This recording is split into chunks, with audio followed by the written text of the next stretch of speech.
Assassins, and welcome to episode 23 of Rally the Creed Live. This is the final episode of 2025, so massive thank you for supporting us this year.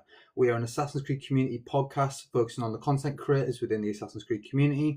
We cover the news and everything else relating to the series. So massive thank you guys for supporting us. Tonight I'm joined by a content creator who covers a variety of content such as Baldur's Gate 3, Oblivion, Skyrim, and of course Assassin's Creed. You may know him best for his ranking videos on TikTok and YouTube, his detailed coverage of lost media, or for his iconic shorts voice, which is unmistakable. So he's one of the hosts of the Podyssey, which is an incredibly analytical podcast and gives you a new perspective on the series. Please welcome the Exile, aka Harrison. Welcome to the show.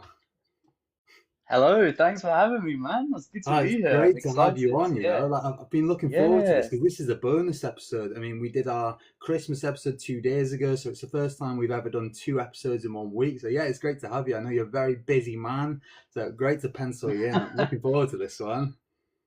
yeah. I'm glad we figured something out because we were trying for a while, weren't we? So it's good to That's it. finally get it sorted. It's mainly work that's just crazy at the minute. I imagine it's the same for you as well. Yeah, yeah, yeah. But It's yeah, crazy. It's very crazy. glad to be able Over to. Christmas.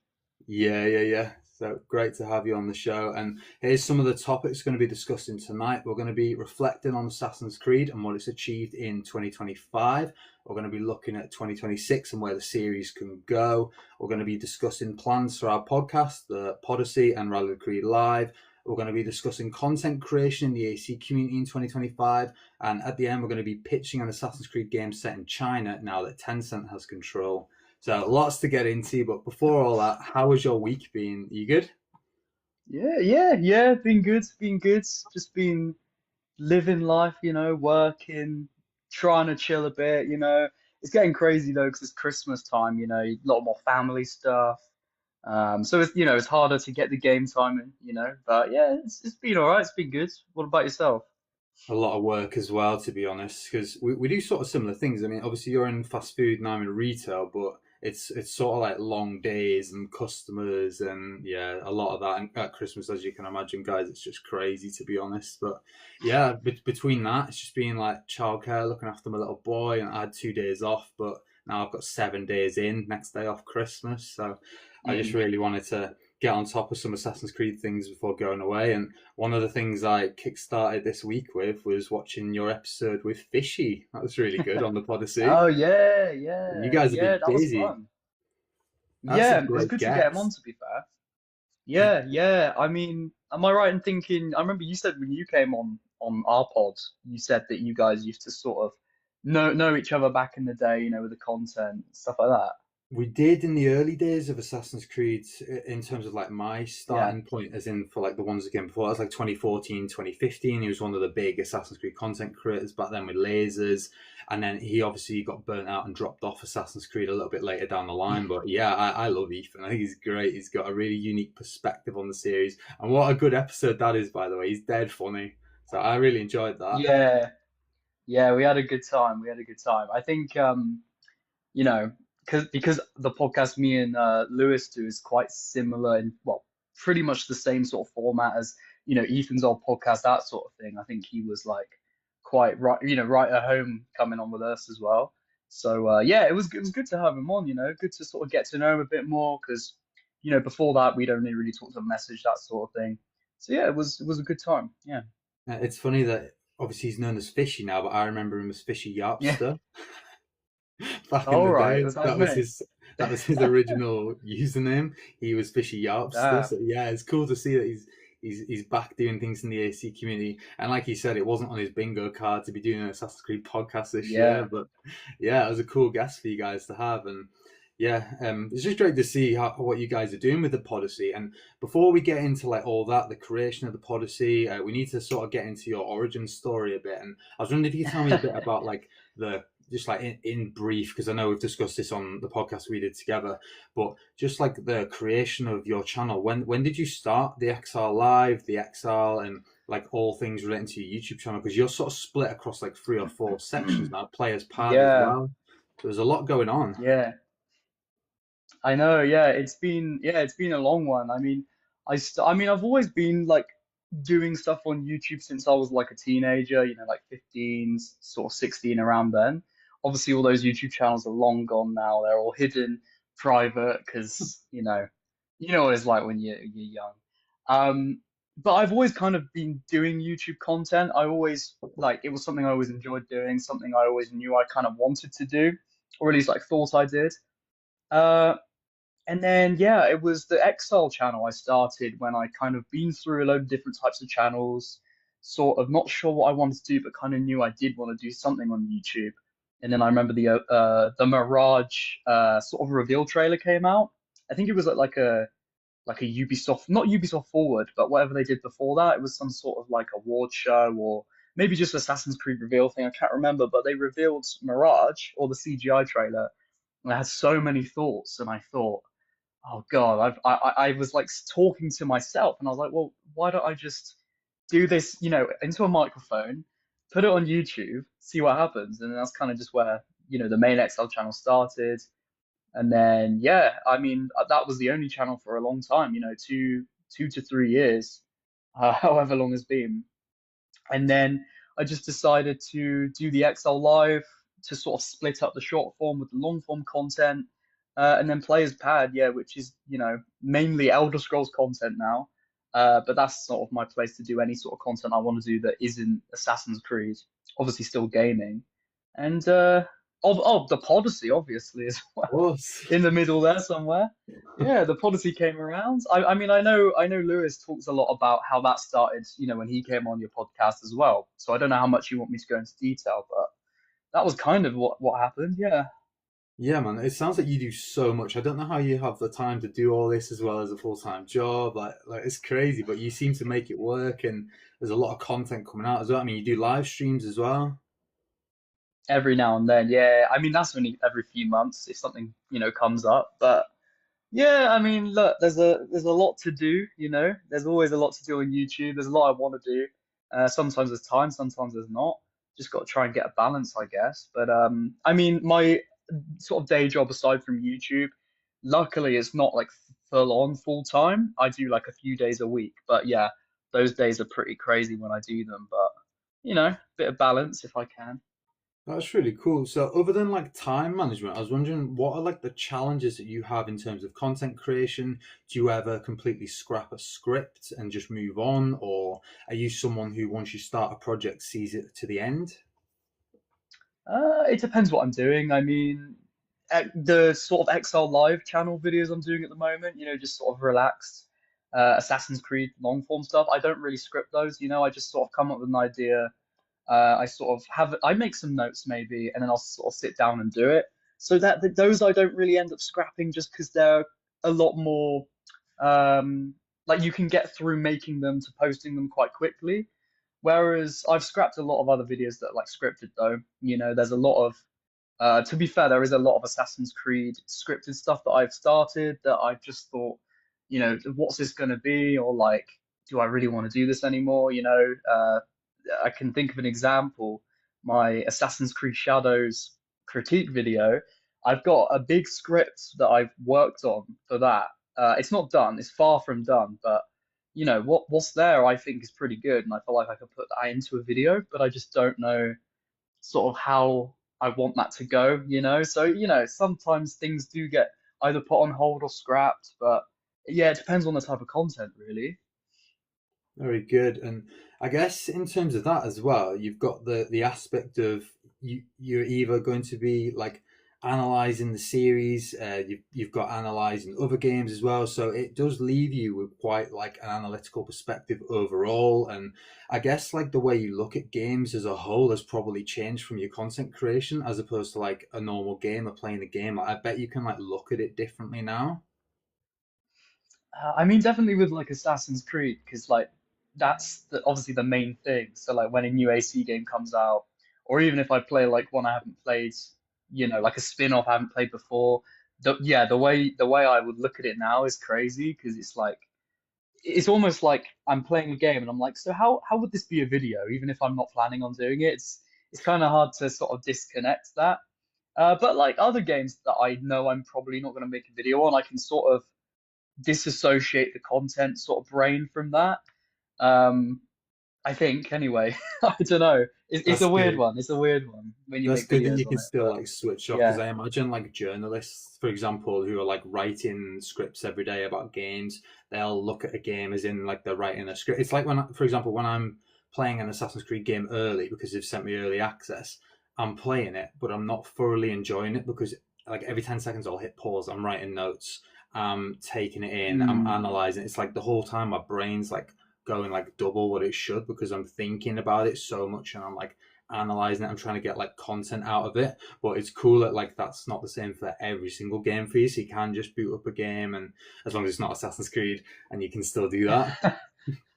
Yeah, exactly. It is dependent on what it is. It also depends sort of, I guess, where you're at the moment, because like for me, if I've just come off of like working on a big video or something, then I try and chill and play something else. It might be more, I might have that more analytical sort of mindset going in. So, and if I haven't been making videos or I've been chilling for a while, it's easier. So I guess it depends really, you That's know? good. And I wanted to touch on the Podyssey a little bit. I mean, in the episode with Lewis, we sort of discussed how you guys met, but I was wondering really with like the Podyssey, what's like the greatest success you guys have had in terms of like, would you say the biggest success for the podcast was like the biggest guest you've had, or would you say it's like the numbers? Like you guys have got a really successful Assassin's Creed podcast. Do you think it's like the consistency? Like a lot of things are going right, and you guys are like you've got momentum behind it. It's really great to see.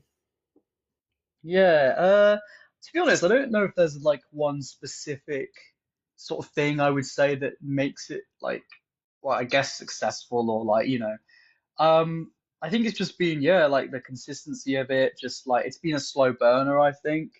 I mean, it's still got a lot of growth to go as well. And there'll be moments like when we had Ethan coming on, and when we obviously had you on, and stuff like that. There are those moments where it's like, oh, that was a great episode. That's gonna do well, that sort of thing. But yeah, I don't know. I just think with this sort of thing, the more you do, the better. And yeah, I think it's just sort of grown steadily, really, more than anything. That's cool. And what episode number are you guys on now, roughly? Uh, Doesn't have to be uh exact. well, 43, 44. I can't Really, remember the last one we did was 43. that's cool. So I don't coming up know, to 43, 44, coming something like up that. to the big Yeah, 50 then. yeah, that's gonna be Yeah, crazy. that'll be big. Yeah, yeah, yeah. I don't know what we're gonna do, but we'll figure something out. Lewis says Reels of Ruin is the biggest achievement. Yeah, this is cool because I saw this Oh, on the fishy true, episode. true.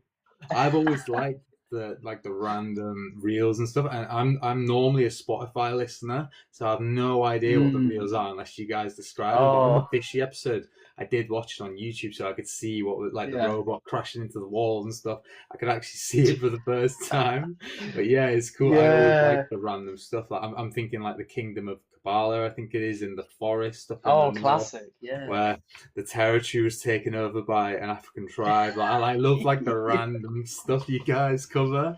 It's so funny. Yeah. And I know I This. said it on your guys' podcast. I'm a huge fan of the Podyssey. I think I've listened to every single episode now. So yeah, it's always cool to have these opportunities and maintain the relationship between the two podcasts. And I never wanted it to be like we're stepping on your toes or become like a rival or anything. So it's really cool that No, we've no, managed no. to maintain a good relationship. And of course, with Lewis as well, he was a great guest on the show. And he said in the chat actually about the Reels of Ruin. And I like how you guys have got like Mm. the different segments. And yeah, it's cool because it was like you spent like a good 20 minutes or so talking about McDonald's on the fishy one. So it's cool. Like you just like, Yeah. you go for it. Yeah, I think it's like, when you do like a podcast, at the end of the day, it's just two friends sort of just like having fun, having a conversation. It's just like other people are privy to that, if that makes sense. So I feel like, you know, just because we just talk about Assassin's Creed, or like that's the goal at least, it's an Assassin's Creed podcast, doesn't mean, we're not going to want to bring things up that have happened to us. Because again, it's like two friends catching up after a week or so having not spoken, so it's like a hangout as much as it is a podcast as well. And I think that's why we get the funny segments, that sort of thing. That being said, though, I know I do push for these funny, weird segments. I can't help myself. But yeah. That's good. I guess we've sort of incorporated a bit of that into our show. Like normally, me and James will discuss our week, and but because we only recorded 2 days ago, like I've had no interesting stories in the meantime, so I was just skipping past that this time. But I wanted to move on to your relationship with Ubisoft and the Assassin's Creed brand. I know you've had some interactions with a few members of the team, but I was wondering if, like, in the future, there's going to be any more sort of chances to build bridges, if you've considered maybe reaching out to them or anything, and in 2026 have that nice like relationship where you can, obviously early access is nice, but even Yeah. like event privileges and stuff. And I guess it comes really from like LinkedIn's a great example of just like making these connections and reaching out to people. I guess sometimes you have to do a bit of the work yourself to get there, but it'd be cool to see you in 2026 at like more like in-person events, for example. Yeah, I mean, it would be good, you know. I think I need to put more work into actually reaching out and stuff. I know, I just need to do that. I haven't really spent the time to reach out and stuff. But yeah, no, I think 2026, I'd definitely like to do that because again, like you said, be good to like maybe see you at some events, that sort of thing. Yeah, we'll see. We'll see. It would definitely be fun for sure. That'd be good. And I also we do like to get quite personal on the show. So obviously anything you don't want to answer or you feel uncomfortable with, feel free to you don't have to answer, of course. But I wanted to go into like the family support you've had on your YouTube journey. Do people understand what you do and like how Yeah, supportive what have they like been? yeah, like what just family in general, like my Yeah, sort of and close family relationship or wise as well, like because obviously it takes a lot of time and dedication to get videos yeah, out. I imagine, like many content creators, you're a bit of a perfectionist, so it does take like going over it and yeah. over it to get it right. So how have people in your life been with that aspect of it? Yeah, I think to be fair, like all my pretty much all my family and like friends and stuff have been always, like really supportive, that sort of thing. I think, my parents, they are with like I won't say what, but with like the sort of work they do, it's very much involved on the internet as well. So they sort of you know, they can understand it a lot more, I think, which I'm lucky for. And I think they've always understood or at least seen the potential in it. So I've always had support from like my family saying, yeah, keep doing it, keep going, do what you love, that sort of thing. Same thing from my girlfriend as well, she's always supportive, that sort of thing. So yeah, I mean, a lot of my a lot of my friends, like close friends in my personal life, they don't they know I do it, they support it, but they don't really care about Assassin's Creed, really care about that many games. They never watch, but they do support. So it's like a different sort of world, you know? That's really cool that you've got the connections around you to understand it. And it's sort of the same on my end. Like a lot of my work colleagues and friends Mm. will jump into the TikTok live and they'll send gifts and things and they'll be like, oh, Collie, streaming tonight. But they've never played an Assassin's Creed game. They are just in the Yeah, chat just yeah. to like support me, and sending gifts supports the website because you get money from that. So helps us keep the website up and running. So they're cool considering they're not really into Assassin's Creed. So yeah, it's nice. And the same in terms of like relationship wise, I've been really lucky because my wife's been really great with Assassin's Creed, and even these days, it's in terms of like childcare. So like if I ever like need to go on a trip with Ubisoft, for example, or like down to meet people from ACUK in like London or somewhere, it's very much like, oh, who can have my little boy, and sort of like working around that. So yeah, it's difficult when you throw kids in the mix as Mm, well. I I've got that bet, yeah. aspect as well.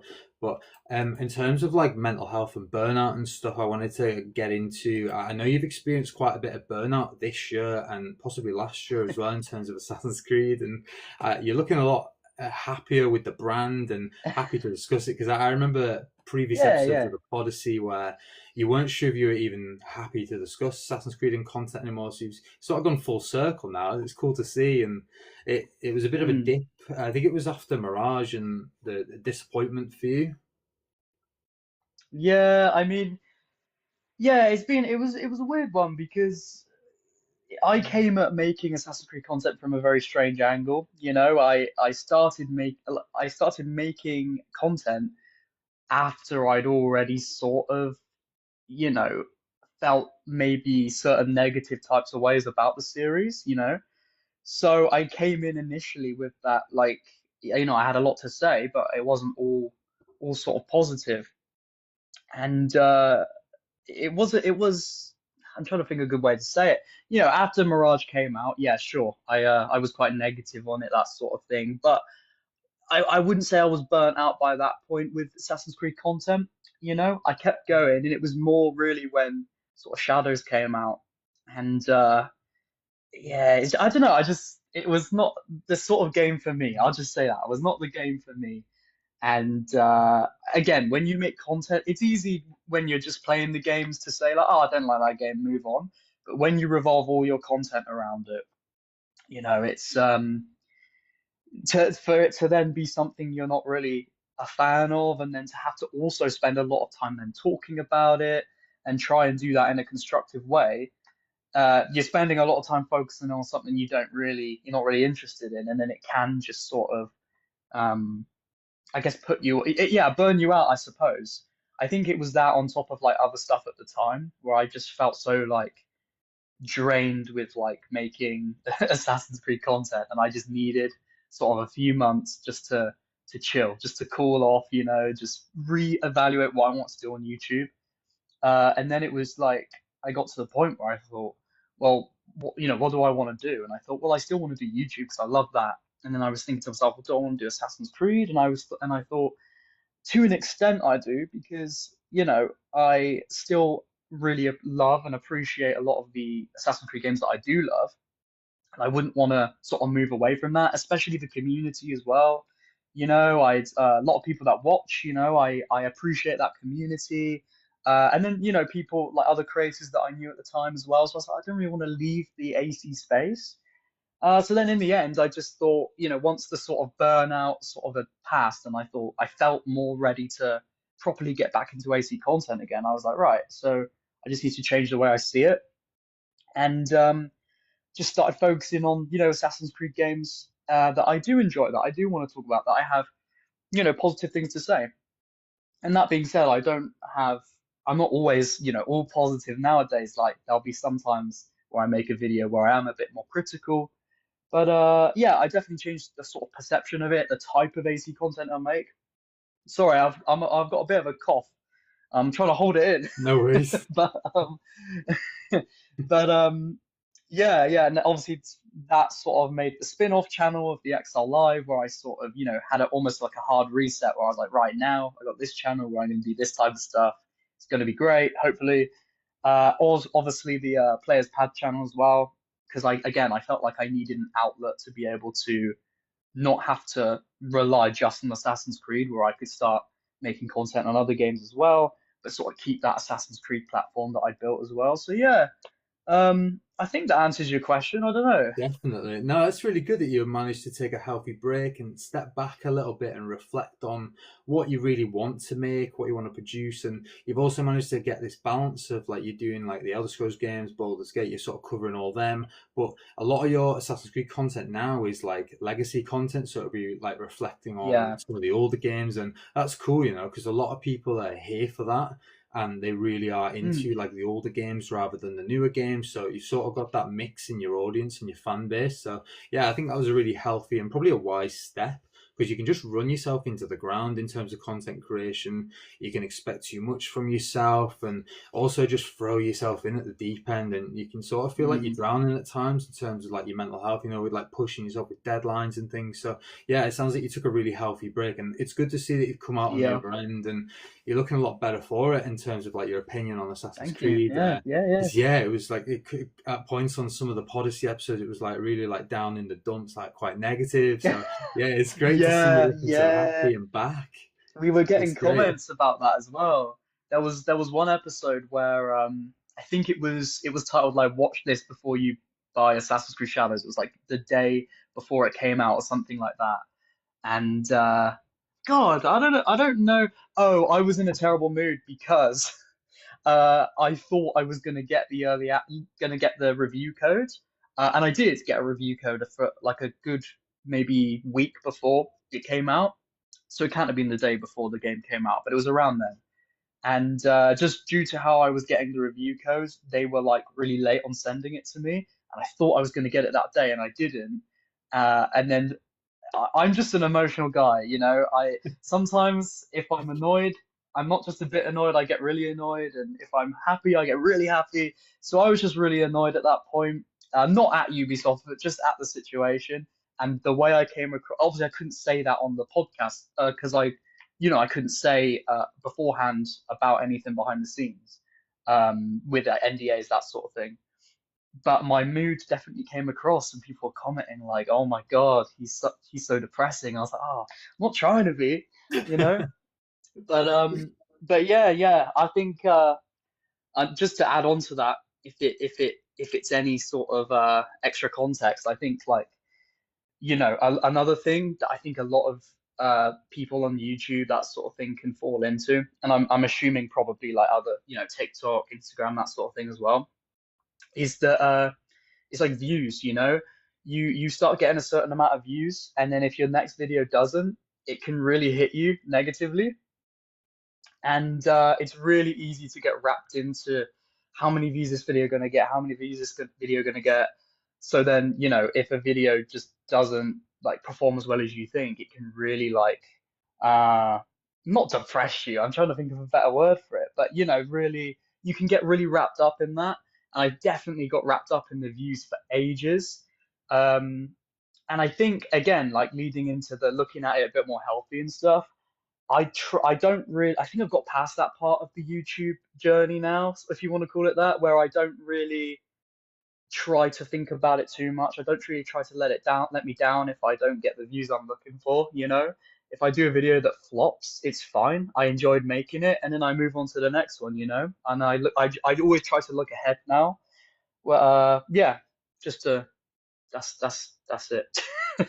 That's a really good way of looking at it, Harris, and I like that, where you don't have to like keep on looking back and checking the numbers all the time now. That's really great, and I think that's a lot healthier as well, to be honest. Because as a content creator, of course, the views and everything, you can get really hung up on that. I mean, I've seen it time and time again. I mean, on the show, we get a guest every week, and a lot of the time it's like YouTubers, and they'll be telling us about like the views and stuff. But at the end of the day, it's about like how it makes you feel, the content you make, the community you build along the way. These things are more important than the Yeah, numbers. So that's really great to yeah, have a and that's the thing. perspective. The views come or they don't. That's just the way it is. So just got to Yeah, keep doing what you do. that's really good. And I was going to jump into a news section, but of course we covered it 2 days ago in the Christmas episode. So we're just going to go straight into the next segment, which is going to be a bit of a reflection on 2025 as a whole. So I was wondering if you could tell me your high point for Assassin's Creed in 2025 and your low. So like on a scale, like the highest high and the lowest low. It can be anything in terms of like what Ubisoft have released. It can be anything to do with marketing campaigns. It could be do anything at all. Like for this company promoting itself and the games, the highest high and the lowest low. So where would you start with sort of like a ranking list? Um, oh God, that's a hard one. Honestly, what shall I start with? The high or the low?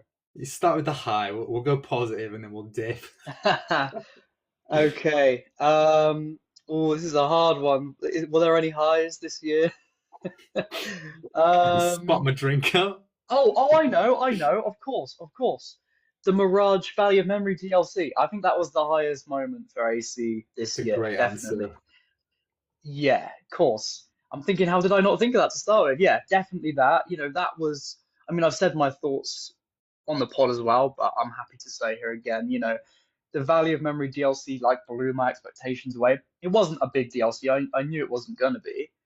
But it did a lot more than I thought it would. I think the writer of that one, I can't remember his name off the top of my head, but shout out to the writer of that DLC. I feel like that guy sort of really understood what was Mirage was trying to be, that in my opinion sort of failed to be with the base game. And I just think the DLC, yeah, really exceeded my expectations. I mean, if you want, we can go more into that. I'm happy to do that, but I don't want to ramble on too long if you want me to get to my low. No, it's great to hear your perspective on it. I was feeling the same, to be honest. I sort of went in with low Yeah, expectations, thinking obviously this is Saudi funded. You guys mentioned on the Podyssey yeah, because Saudi Arabia's sort of got influence in it. Maybe they're going to be like restricting the content that can come out. So how good can the Mm. writing be? But yeah, I think it blew a lot of us away, to be honest, just because it was such a Yeah. personal journey, and it really improved Basim as well. Like I really liked the dialogue in it, and I thought there was some really strong like side characters in there as well. I love the relationship with his father as well, and even like linking back to previous moments in the main game. Like obviously that's how the villain, if you want to call Yeah. him that, is established. And yeah, it's a real like revenge arc, but it's also like looking into his past, and it's the final opportunity for him to reclaim a bit of his identity, I find, before Loki Mm. takes over. And that's the way I've always seen it, really, is he's trying to learn about his dad, because one day he's not going to have that. Like he's going to fully turn into, he doesn't know this, but he's going to fully transform into Loki and lose all his identity. So I thought it was really nice, well written, well paced. I even like the music.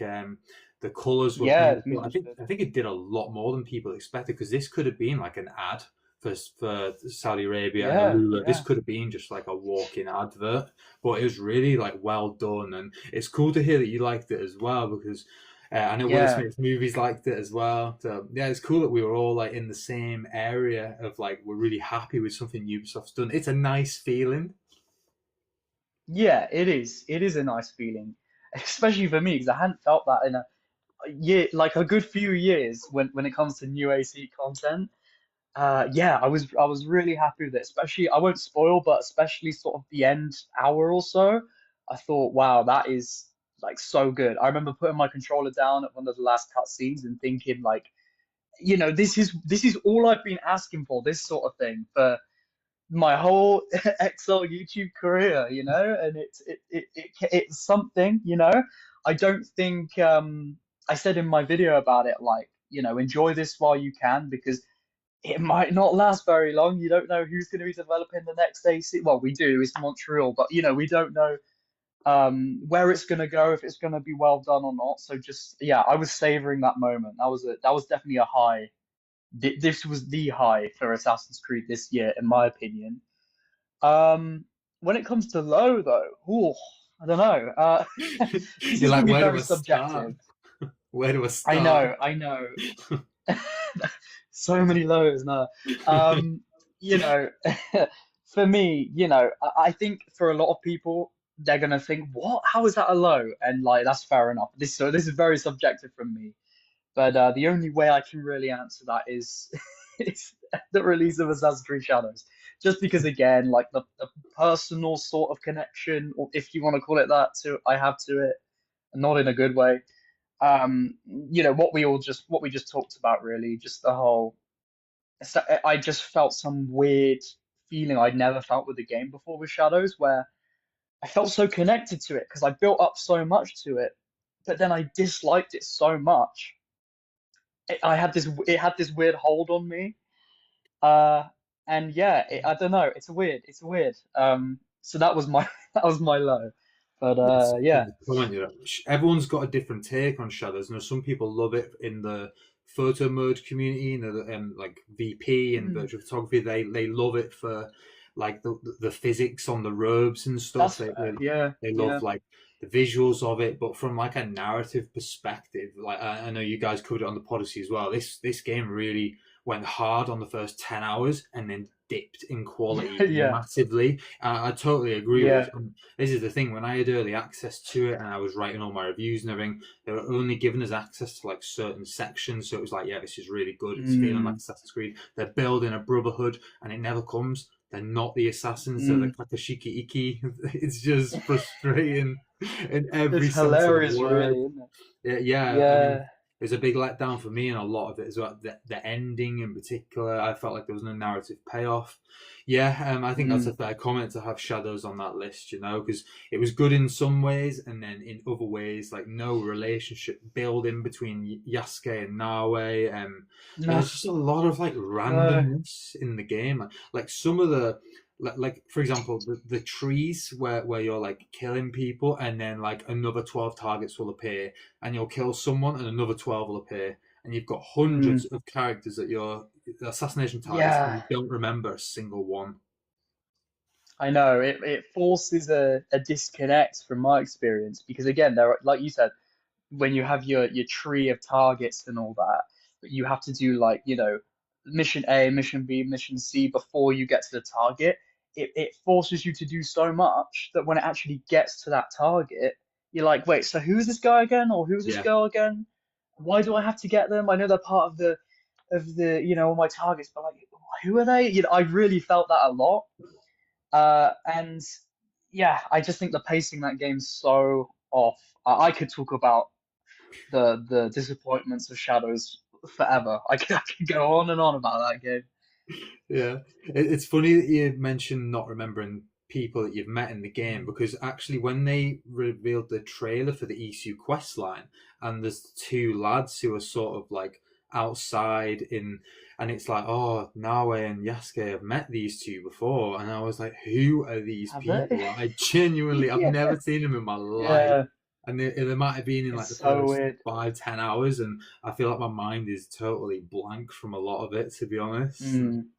yeah, not Yeah, it's not the best. crazy. It's They it's need to reflect on this, and even like make it linear. I think we all know that Assassin's Creed could be mm, successful if it was linear, and actions have consequences. This is a big thing we want to see, really. It should feel like you're changing the world around you. And I've mentioned this on previous episodes. I think every kill, you should be bettering the world around you, and there should be people talking about it. Like, you've done something big, you've took out the leader of a territory or whatever.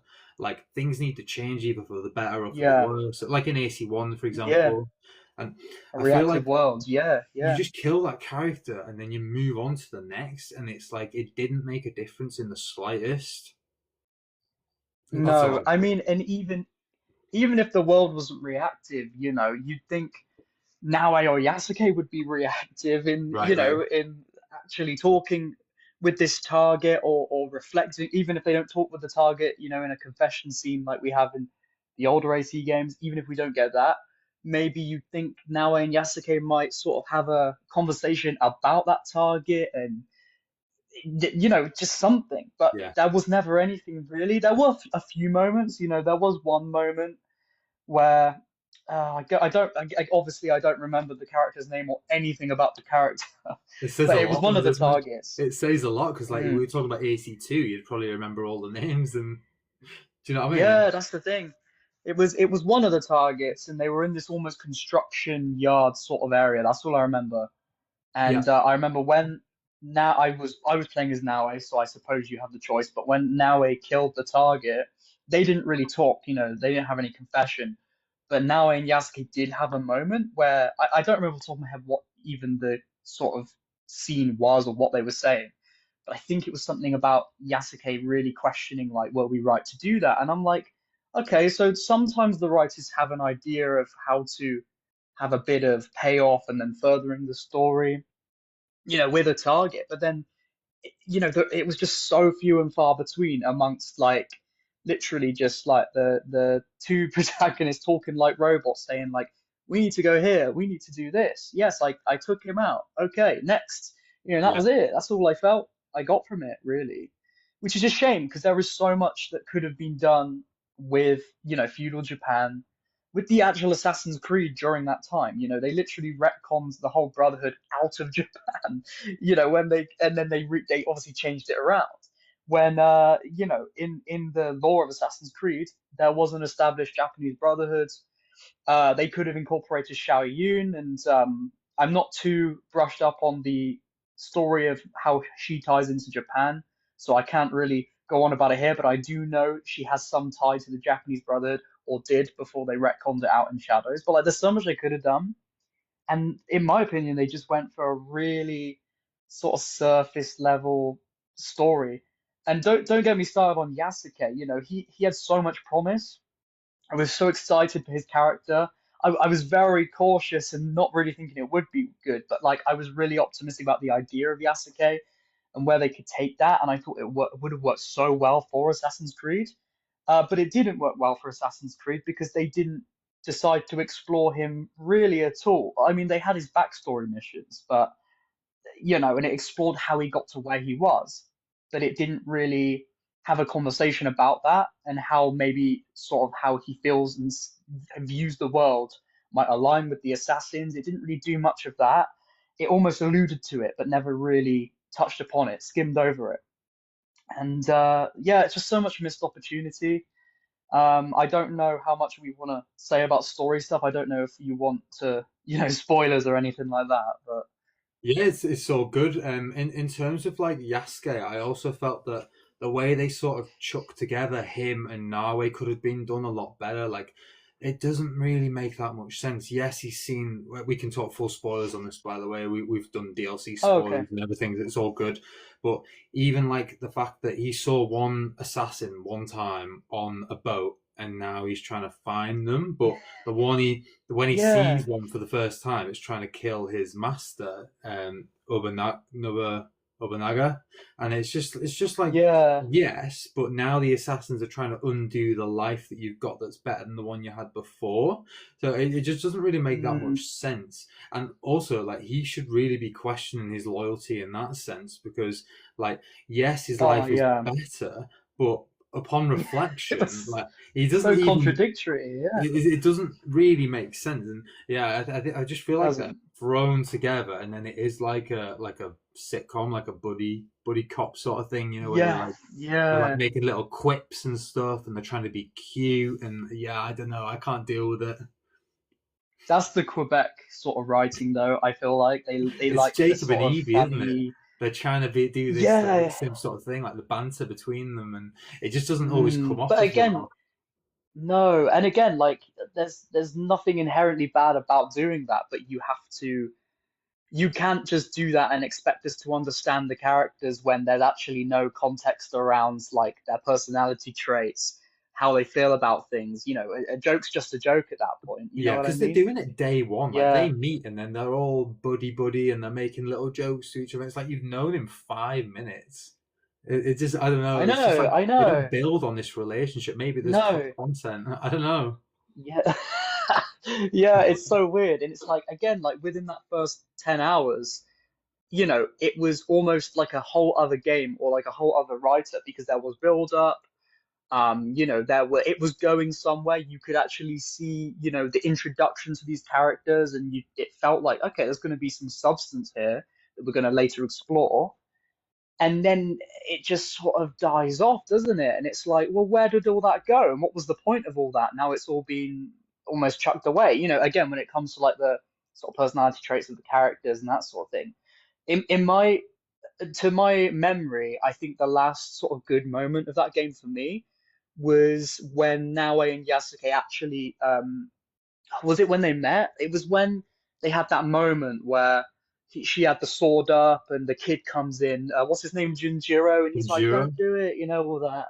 Right. Yeah, that's it. He's like, "Don't kill Yasuke because you know you killed my father." It was all that Right. Yeah. that Yeah. thing, wasn't it? And I, you could, whether that seems good or not is up to debate, but I felt like that was the last moment where I thought there was any a sense of a story. After that, it just got Yeah. so incoherent.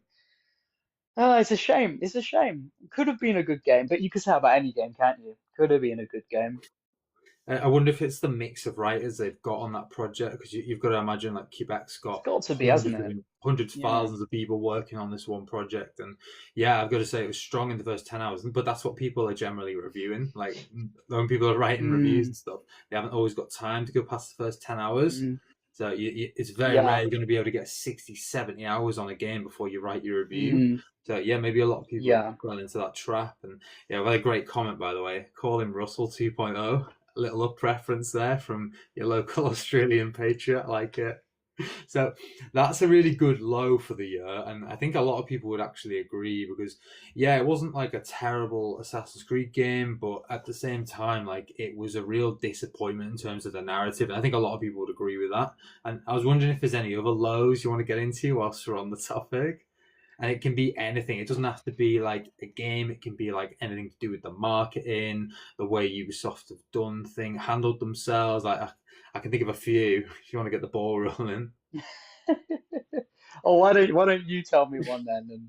Oh, I like that thing on your head. What's that Oh, thing on your nice. head? Thank you very much for the gifts, What, guys. It what helps was it? us. It just came up. Yeah, people send TikTok gifts and they go towards the website. It can be anything. It can be like makeup gifts. Oh. It can be hats.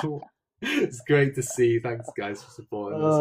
Uh, Yeah, the recent Attack on Titans collab horrendous. Oh yeah, I've been so tuned out of that, but I saw the picture of the Titans like mouth grinning, like so Yeah. so funny. Did you see Yeah. Ubisoft Did you play actually that? made a meme of it today? Did you see that? They've Oh actually really? No, they've I made a didn't meme see. about that. I need to find it. But No today, way. like, I think it was on Facebook. They've made a meme about the Attack on Titans thing, and it's nightmare fuel, and they're joking about it. When you damage the Assassin's Creed What image can you and do at brand, that point? it's like that they You might as know. well just, Yeah, yeah. The I'm social sure. media team know.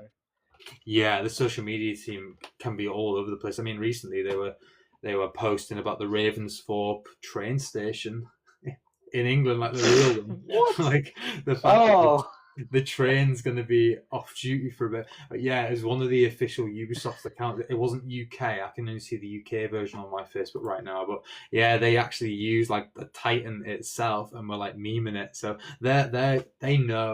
they know it's horrendous, and it just looked. Someone said, I think it might have been the hidden one, said it was actually an NPC that was in the game that they just stretched out. They didn't even create like a new asset for the Titan. They just stretched his face and changed his outfit color. So I won't be horrendous. surprised. I won't be And surprised. I will never play that. Yeah. I'll tell you right now, I'm never going to play it. You couldn't Oh, pay me to did play you that. not play it? I'm never going to. I just hope that people who did play it can get good therapy. It's just Yeah, yeah, horrendous. yeah, yeah. It's so bad. And even like Yeah. the fact that you come away and realize that you can't even get the outfit that they've been promoting this collaboration for. Like you end that collab and then it comes up with you can buy this in the store. So you have to, it's just a giant advert. I think the hidden one did a Uh, really great video on it, like breaking down like the problems with that. yeah. It's just I mean, it's classic unnecessary. Ubisoft though, isn't It it? really is. And it's not two brands that you'd piece together and merge together for a collab. Mm, Like they don't go hand in hand. It's just yeah. Doesn't regretful. how does that even work? Like, is it meant to be canon in in the story of Assassin's Creed Shadows? Like, how does it I even work? hope not. I'm not even sure, to be honest. I mean, I did watch this Like, video, but I can't even remember. I'm trying to remove anything to do with that from my memory. yeah, yeah. Horrendous. Well, I haven't played any of the Shadows post-launch content. I didn't even. I'm guessing you might have heard it on the pod. I don't know if I said, but I didn't even finish like Shadows. I got right to the end, and then I was in this boss battle, and he just kept one hitting me, and I was like, oh, I'm gonna have to quit the mission, go and grind and load a side quest. That's another problem with the game, the grinding. It forces you to do so much grinding, to actually even be able to defeat an enemy. I hate that game design.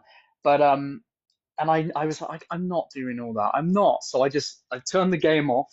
I watched the rest of the game from that point on YouTube, like to see the ending.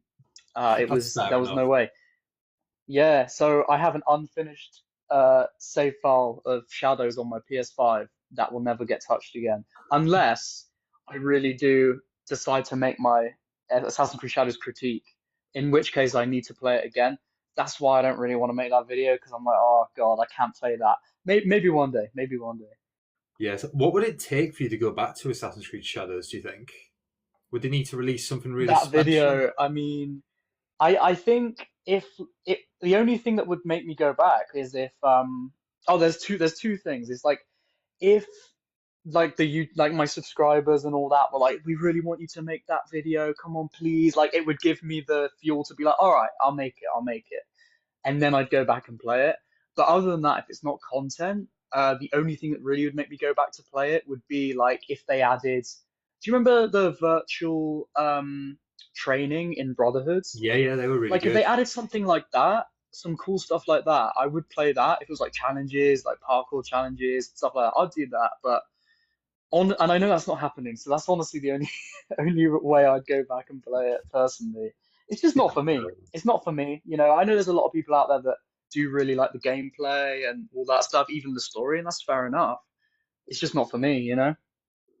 And I was wondering if you have any interest at all in the ongoing modern day storyline. They keep adding the Animus rifts with like layers and layers of peeling back, helping the guide. And I wonder if that interests you at all, because I know you're into modern day Nah, overall. The lore, just No, no. I do like the modern day, but again, I liked the modern day when it was going somewhere. It had an overall sort of overarching sort of narrative, and it had a reason to be there amongst in the anima stuff with the characters, and like Desmond and Ezio and Altair, like they had a nice parallel within each other. Everything Ezio learned, Desmond learned through Ezio, which he could then apply those skills to what we would later find out that you have to do, that sort of thing. With the modern day like emails and stuff like that that don't actually, well, don't really have any bearing over the actual story of Shadows as it is. I don't really have any interest because I'm like, it's just I could go on the AC wiki and just read through some of that stuff. It's the same thing at the end of the day, isn't it? I'm just reading stuff.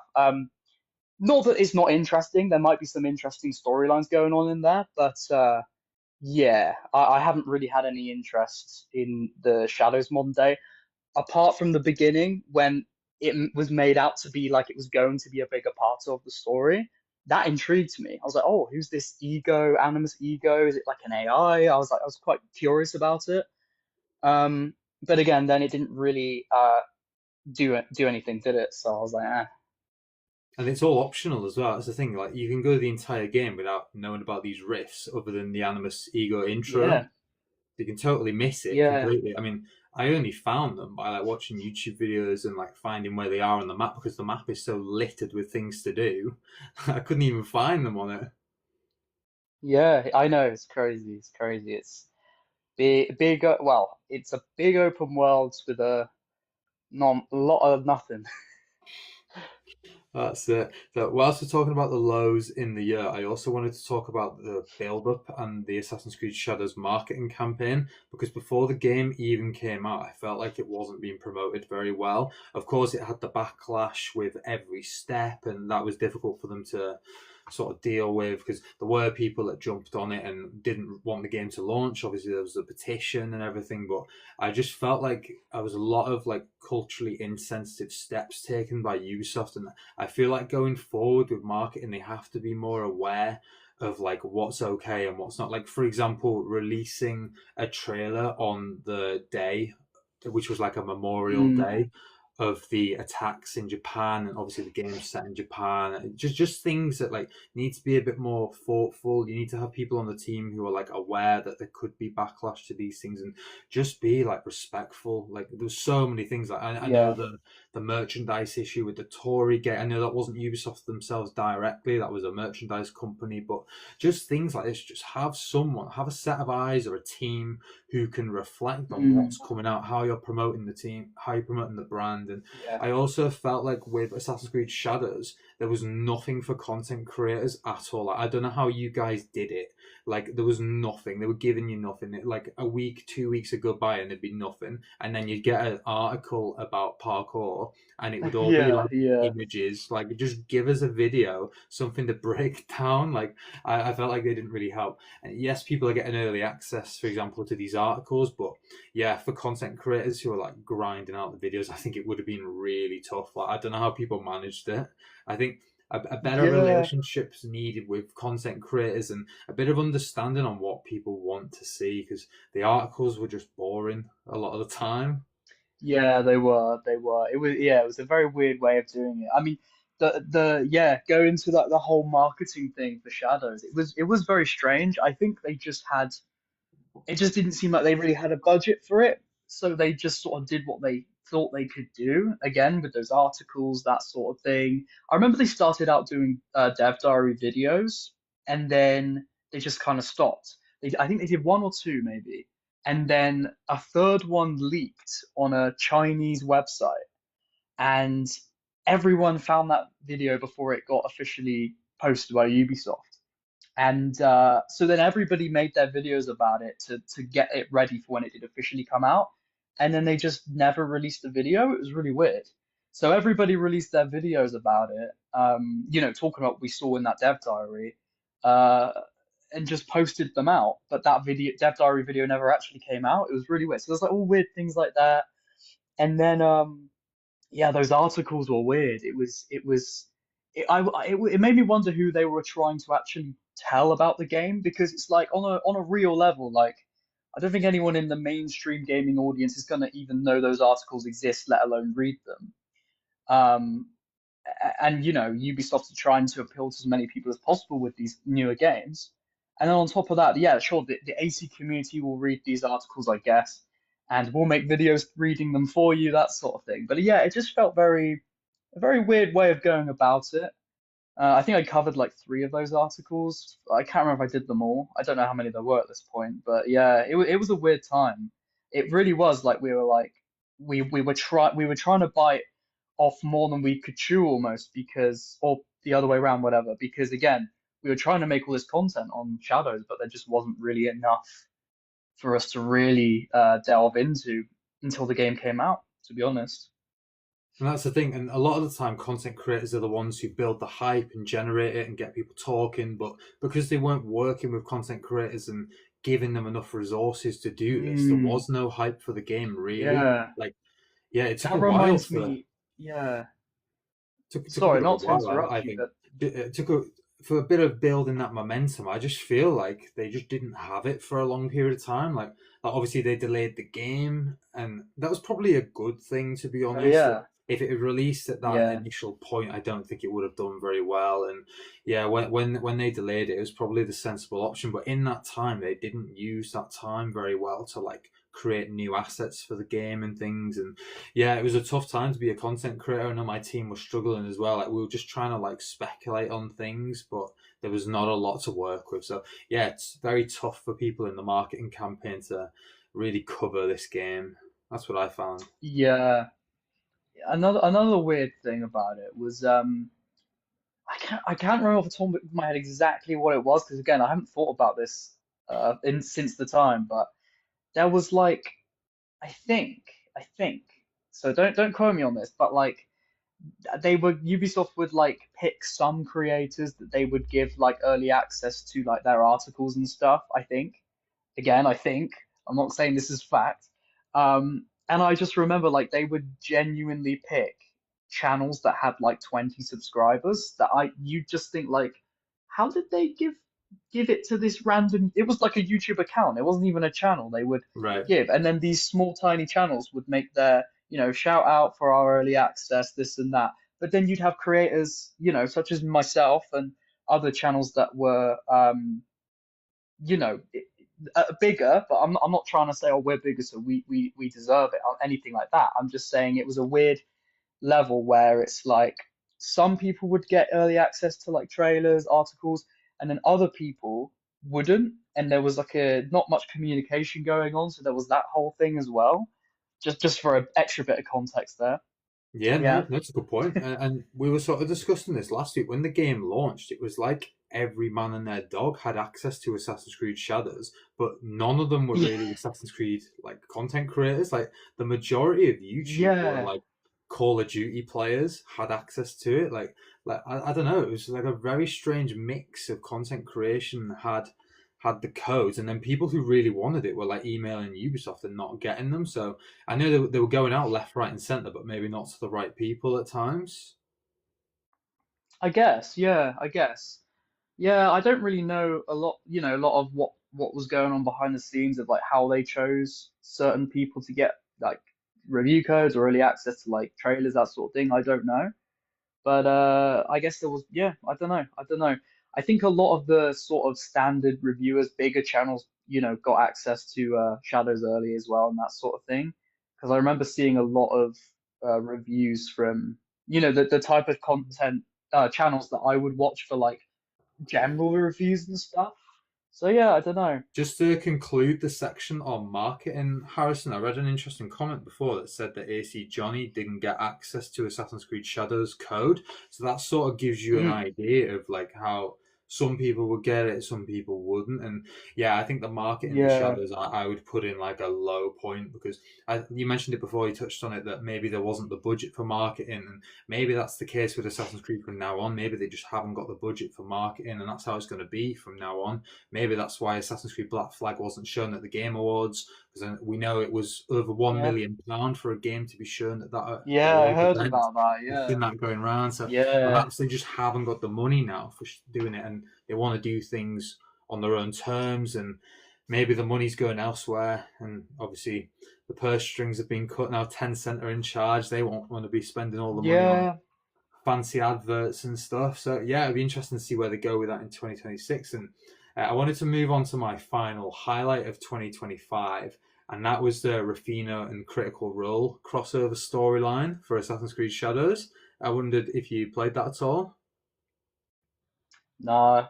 As soon as I stopped playing Shadows, I did never got back to it. But I did hear from Willis, some good stuff about that. Yeah. So I'd recommend checking that out if you do get a chance. I don't think it was timed. I think it is still there, but guys in the comments do let me know. But what I really liked about that was sort of the unique perspective. I don't want to spoil it for you because you've not played it, but the character in it that you do unlock as an ally, Rufino, I just thought it was really interesting the way he comes about and the way he's sort of like part of this like dark Templar sort of esque spin-off group, and there's like leadership in that, and he begins to question the ideology of the group, and like his friends are the other members in the group, and like you get sent off to like assassinate people left, right, and center, and along the way he's starting to like watch from the sidelines and understand a bit more that what the people he's in this new world with are doing is actually like corrupt and hurting the people of Japan. So I found it like a really interesting storyline. He was like a real assassin ideology mentality, even though he wasn't an assassin. He had the philosophical ideology, and I thought the voice acting was really strong as well. Obviously, Critical Role, they are professional voice actors. They do a lot of acting and Mm. really great stuff. To be fair, and even the writing was better than the main game and memorable. And that's a key word in this, memorable. I mean, before we mentioned all the assassination targets that you'll reflect on afterwards and be like, I can't remember their name. I mean, I'm exactly the same with most of the main characters in Shadows, to be truthfully honest. But that expansion or quest line, whatever you want to call it, the crossover event, it sticks in my memory as a real highlight. And I'd say it was one of the highlights of Shadows and also for Assassin's Creed this year. But I totally agree with what you said before. Valley of Memory is probably also my Assassin's Creed highlight for 2025. Mm. So we'll give it the award, the biggest high, Oh yeah. which is nice. I mean, a smaller studio can take that home, and I don't know, we'll send them a little medal. Yeah. Hell Highlight of the yeah. year. But whilst we're talking about highs of the year, I was wondering if you could think of any like content creation highs for yourself, and also like people within the community who have like stepped out of the shadows this year. Maybe you want to name drop some content creators you've seen, anyone who Mhm. you think's been making great Assassin's Creed content in 2025 and are going to go on and do great things in 2026. If anyone you've noticed yourself. Yeah. I would say, I would say obviously, my friend, you actually, you're doing some good stuff with what we're doing right now, that sort of Thank thing. you. I would also say my friend Willis makes movies, Of course, and I would I also would as say well. somebody, yeah, of course, yeah, he's doing good stuff. And then somebody we're planning to get on the podcast sometime in the new year, I would assume I know, is the Sticks. I don't know if you know Yeah, of yeah, him. the sticks. He's Yeah, I've seen on yeah, TikTok the ranking videos.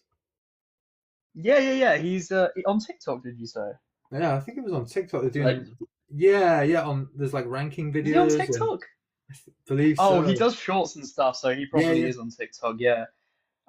He does a lot of he does a lot of the shorts that I do, similar type of stuff, but he yeah, yeah. also does a lot of long form as well. And I feel like, I've from what I've seen, his long form stuff starting to now, start to push some numbers just like his shorts are. And yeah, they're good content. So I definitely shout him out as well, for sure. That's good, and they're ones to watch. And I also had Lewis on my list, Willis Smith's movies, because I came across his channel this year, obviously the Podyssey, and yeah, he's been really analysing the Assassin's Creed. He's done some great work. I think he's in the chat tonight, actually, so shout out Lewis, doing some great bits, my friend. He's been doing Yeah. great. In particular, a strong one that I really like is when he did how the Assassin's Creed Mirage CGI trailer told the narrative better than the main game, and you know Yeah. what, it made me look at Mirage differently, and really great video. But yeah, he's done tons of stuff this year that's been really great. So there's two really Yeah. good ones, and looking forward to your episode with the sticks. That'll be really cool. Willis Yeah. says, Well, "Hey, thanks for the shout out, fellas. Yeah, man, you've been doing great work, so it's cool to see." And also on our end, obviously he's not here tonight, but he's in the chat. James, my co-host on this, has been doing really great. Recruited to the ones that came before earlier this year, Top Chef 1288. He's been doing live streams. He's been covering Assassin's Creed. He's the team leader for the ones who came before's video content creation team. So he's gone up the ranks.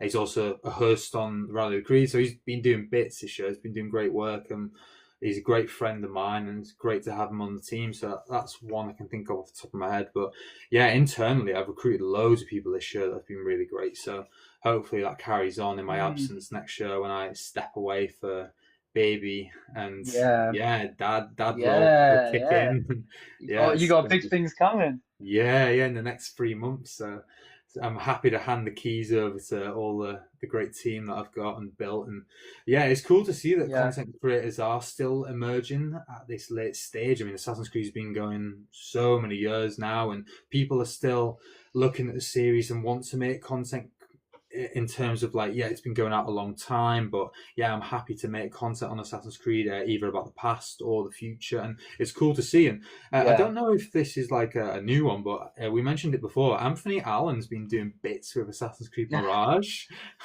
and you know Yeah. what? Yeah. He Yeah. has Yeah. Yeah. found like his avenue, his niche, and he's really blown up in that sense. Like he's been doing great in terms of like the launch videos. Obviously, they're like jokey, but in terms of like his dedication to that game, he's really gone for it. And like even like watching like his Mm. parkour runs, his stealth runs, like yeah, man, he's been doing great. So big shout out to Anthony as well. Like, we'd love to get Anthony him on Allen, let's this. go. Launch. Yes, but yeah, it's Love cool to that see. guy. Yeah, and a few people we've had on the podcast as well. I'm thinking Andy Reloads has been really strong again this year. Big YouTuber, great content creator, a good friend of mine as well, actually, and lovely guy. I met him at the Assassin's Creed Shadows launch event earlier in the year. Just a Launch. lovely person.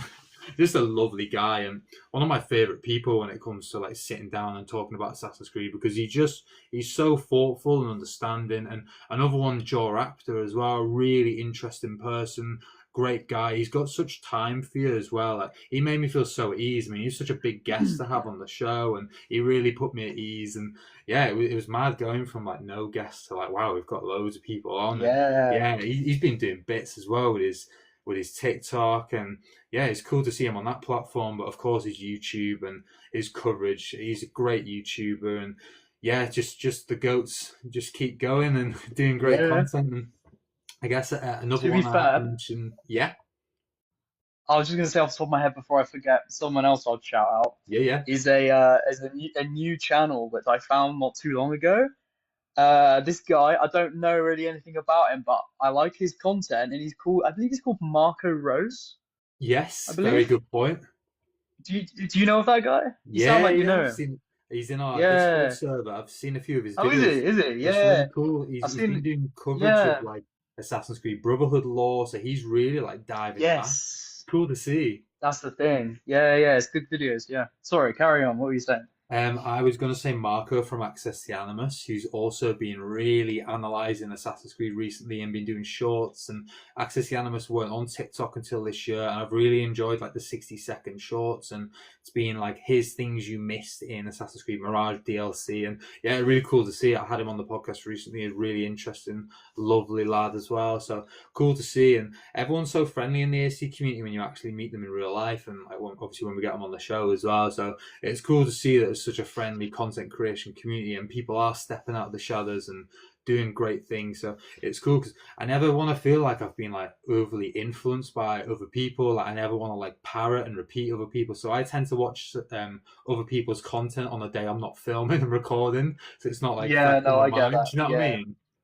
Yeah, Not that I yeah. No, would, 'cause same for me a lot of the time. yeah, I always remember the sources on things, but but yeah, it's cool to see that people have been producing such great content, and I think it makes you better as a content creator as well to watch other people's and take in what other people are doing, Yeah. and yeah, it's cool to see. And I think, like I mentioned, it's been a tough year for content creators. Ubisoft haven't given them a lot at the start of the year, but when the game came out, they've done their best with it. And from a narrative point of view, Yeah. Shadows was a tough one to cover. There's only so much you can do. There's not much lore added, and yeah, I think everyone's done a great job with them. We've shouted out some really great ones there. I'm sure there's more as well that we've missed. So let us know in the comments, guys, who we've missed, who is there to watch in 2026. It's going to be producing big Yeah. Assassin's Creed content. Looking forward to seeing the next wave of content creators. So, in terms of like yourself, what are your personal achievements and lows this year for either your like Exile platforms or even like the Podyssey? What would you say was like your biggest high Yeah. and biggest low for this year?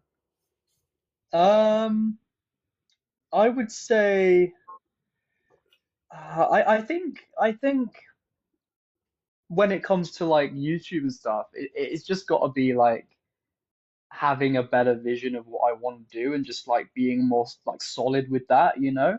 I think I've got a good thing going now, and I just got to keep working on that now, you know? I think also the mentality, maybe that's the same sort of answer there. It's like I think I have a good mentality with it where I just accept now, where it's before I used to be like, I want this, I want that on YouTube.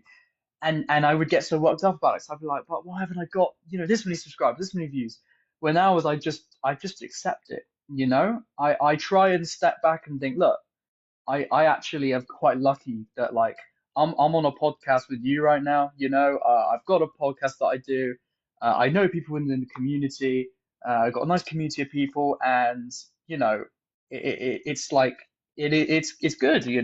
So I like to appreciate what I have now and with YouTube, and just accept what I've got and try to grow it. Obviously, I'm always trying to grow it.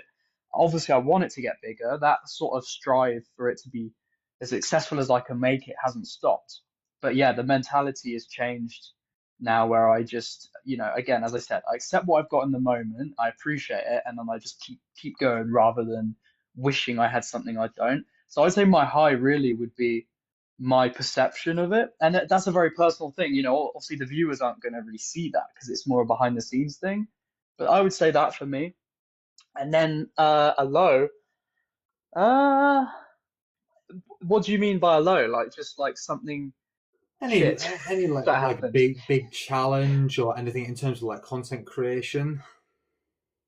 Oh, okay, I got one. I got Maybe one. you got a video strike or Uh, something. I don't know. I didn't get a strike. No, what I would say was my low would be probably my consistency with my players pad channel. I think, when I never had a plan for that to like do loads of reviews or whatever. It was just like my sort of, oh, here's my other channel where it's my little creative outlet to like, make videos about a Baldur's Gate 3, which I still need to do. Or, about whatever game that isn't Assassin's Creed, that's my little space for it. I never planned for that to do really well in views. But when I made that Can I Get to Skyrim and Oblivion remaster video that it just blew up, it did crazy. I started to think, all right, well, there's something here for sure. I need to like maintain it, and like I did, and I kind of have. But I would say going back to it being a low, I think I definitely could have put more sort of time and effort into that, which I had neglected. But now I'm trying to rectify that in 2026. I've got some ideas. I'm working on some stuff for that channel as well. So yeah, that's probably, I guess, what I would call a low. Um, can't think of anything else really, unless we want to talk about shadows again. No, that's really good and like a really reflective, and it sounds like you've got like a healthy balance now. And I was wondering, aside from content creation, are there any like highs and lows you wanted to discuss in terms of like personal life, if you're happy to discuss? Yeah, there will be something. I just have to have a minute to think about it. Yeah, yeah. A high and a low. I would say for a high, I guess I would say just pushing myself to like get out there more in every sort of facet of life. Whether that's work a bit harder, um, do a little bit more, see some friends a little bit more. To be honest, as I say this, I think in the new year I need to try and hang out with some of my friends a bit more. That's actually something I do need to do more. So that kind of contradicts me saying it's a high. I'm just sort of thinking as I go now. It's a good New But Year's yeah, I would resolution, say, though. yeah, I'd say a personal high would be, I think in the last few months, really, I've definitely sort of thought to myself, all right, I've kind of been just, you know, pissing about here. I don't know if I can say that on Yeah, yeah, TikTok. yeah. They're All quite good, all strict, good. aren't they? I can't think of a lack of a better term. I can't think of another word. So for a lack of a better term, I was just sort of pissing about, just sort of sailing along most of 2025, and I thought in the last sort of few months, sort of 4 or 5 months of the year, I thought, right, I need to sort of work a bit harder now, to sort of do a bit more for myself in my life, and the people around me as well. So I would say I at least tried, and I think I have done that more. So I'd say that's a high. For a low, um, God, what have I done that's really low in 2025? I don't know. I don't know. It's such a hard question. It's a good question, but it's a hard one. Um, I guess being lazy in the beginning of the year. Yeah, I guess. And yeah, no, to be fair, not really. I do, like to hang out with my friends and stuff, but like when there is like work and there's, a lot of stuff going on, it is hard to make plans to see certain friends. And I do think I need to set aside more time to like see some of my close friends a bit more. So I would say that's a low, if you want to call it that.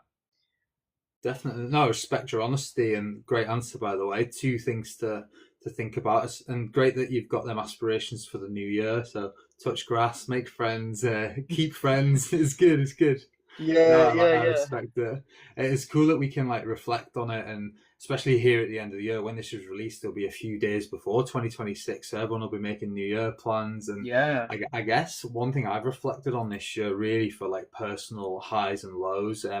In terms of a low, I came into 2025 with 6 credit cards. So from like a financial perspective, I came in Yeah. maybe a bit silly with the old credit cards. I know we've all been there, and I guess in terms of like Yeah. a high, I've managed to get it down to just the one now. So Oh, strengthening my nice. Yeah, financial good for you. situation, which is always nice. But yeah, a real low I'd say is like having to pay off 6 at once per Yeah. payday. So that was really tough, Yeah. and I can only imagine what it's like for people who are really struggling. But yeah, I managed to scrape Mm. through. Pay them off one by one, and yeah, get it down to just the one. So a bit of a low, but also a high Yeah. there. And I guess my main high really was starting up the podcast and it actually being watched by people, because the first Yeah. episode I was just on my own, like just talking. Yeah. It's really hard on your own, but yeah, I was lucky enough to obviously meet James and get like the consistent balance of like 1 week on, 1 week off, and then to invite guests and them actually say yes and turn up. Yeah. I guess Yeah. that's a high from like a content creation Yeah, point of of view, course. because it's hard when you're Yeah. starting. So I think getting started can be the hardest bit sometimes. And yeah, when Yeah. when we It first is. It is started, definitely. we were just like, well, I was like, where do I go with this? Like, I want to start this. This is the third version of this podcast. We've had very different people hosting it over the years, and we just couldn't keep any sort of consistency. And I was always like the odd guest on it every now and then. But I just thought, you know what? Never done anything like this before. I'm out of my comfort zone. But I thought if I don't do it, it's just going to be one of them projects we do like twice a year. So I was like, no, I'm going to set Yeah. aside some time on a Sunday night when my little boy's asleep, and I am actually going to do it.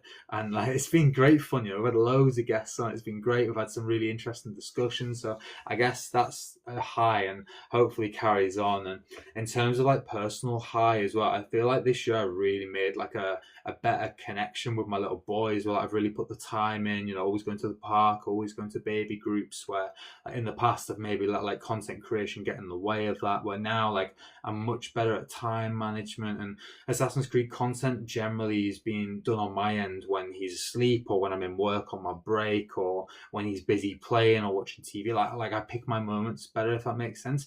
Even like before, I mentioned like Yeah. watching Yeah. YouTube videos, I'll be doing the dishes and I'll have the Podyssey on, or I'll be watching the Hidden Ones video. Like I'll be doing it like in the time, like a better time slot, rather than just like being glued to my phone. Because very much like in the past, I've been like a phone addict, like just addicted to the screen. So yeah, getting that better balance. And I guess that's a New Year's resolution as well. And one of the reasons I'm stepping away from podcast hosting when my new baby's born. We don't know gender yet, but yeah, I guess that's one of the reasons I'm doing that. And yeah, highs and lows, personal and content creation there. And we've sort of gone over New Year's resolutions, so I guess that brings us on to the writings and community interactions. You know, Ooh.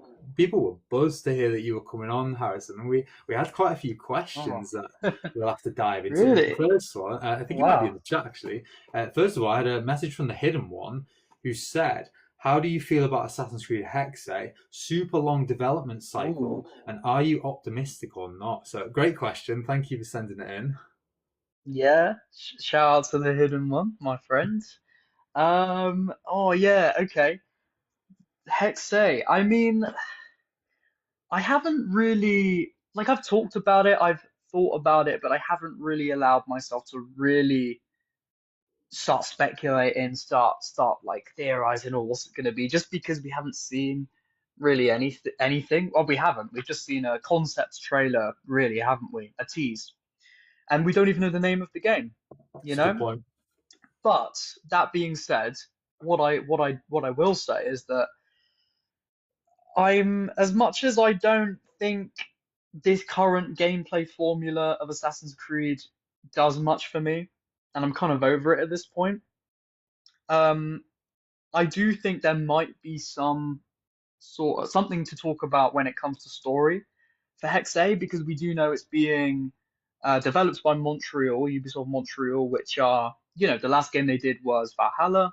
Before that, it was Origins, and they're the ones that started Assassin's Creed. And the way I see it, they're the only ones that really still understand Assassin's Creed of what it's like supposed to be, right? Um, and to my knowledge, I could be wrong here. I don't know if you know. I don't know if it's been confirmed, to be honest. But is Darby McDevitt writing the story for Hexe? Do we know that? I think he's involved in the narrative in some way. Yeah, I'm pretty sure I've Yeah, seen his name connected to this project, I, which I, is really yeah. reassuring, I guess.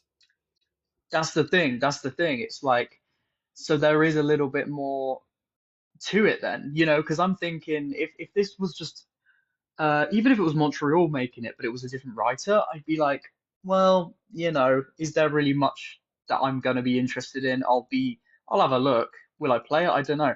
But the fact that, yes, yeah, Hidden One said Darby is narrative director of Hexe, so then it makes me think, well, Darby, in my opinion, you know, showed me in Valhalla that he still does, have appreciation for the Assassin's Creed, not just Assassin's Creed, but like what that is, and the sort of narrative context surrounding that, the narrative themes of that. And I do think if he's writing another Assassin's Creed game, he's going to want to focus on the themes of Assassin's Creed. Be that freedom versus control, whether it's just that or it tries to delve a bit deeper into that. I think he will want to do that. It's just if I look at Valhalla, there were a lot of moments in Valhalla that I really liked that I thought, yeah, this is what I like about Assassin's Creed. But then the format of the gameplay, how the formula, it being this massive open world with a lot of, in my opinion, quite generic sort of surface value filler content in its main quests, it really took away from what Darby did, when with the good parts, I thought. And I don't know whether that was his sort of creative choice to write in all these side stories in between the main content, or whether it was, Ubisoft coming to him and saying, look, we need it to be this long, so you're going to need to write to account for the length of the game. And then obviously that might have stifled the actual message he's trying to tell in the story. So anyway, what I'm getting at in a roundabout way is that I think with Hexe, I do think it's going to be probably a big Assassin's Creed game, a little bit big for its own good, perhaps. And I do think that could potentially take away from the good that Darby might put into the game. But we don't know at the end of the day. There is speculation. I don't even know if Ubisoft have said this themselves. Again, there's so little information, it's hard to know did Ubisoft say that, or is that this just speculation? But the idea is that this game's going to be more of like a horror focused game and it's going to be a bit more linear. But again, I don't really like believe any of that until I actually see the game because they said Shadows was going to be more linear and like it wasn't. Um, they said it was not going to be as massive. And yeah, sure, the world wasn't as massive and it didn't take 100 hours to complete, but the same formula was there. So we'll see. We'll see. That's kind of I forgot the Hidden One's actual question, but that's my thoughts on Hexe. No, that So answers it really well. He says, "How do you feel about it?" And that definitely answers it. I'd say yeah, the same. yeah, We don't yeah. really know enough about it right now to have a full opinion on it. Definitely curious about it. A darker entry for Assassin's Creed, and I don't even know where it's set. We're thinking Germany, but it might not even be. It Hmm. could be any country really, because witchcraft To be, and yeah. you the know, the and historical setting is interesting. Like if that's what it is, like it does seem quite interesting to me personally. I'm thinking, all right, I don't. That's quite I guess a niche setting. I don't know. It seems interesting to me as well, the setting, if that is what it is. So, you know, we'll see.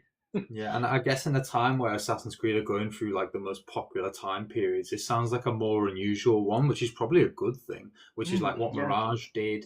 It hasn't really jumped on like like the mainstream sort of historical thing, like Vikings tick, Japan tick, like do you know what I mean? It felt like they were doing that Egypt tick.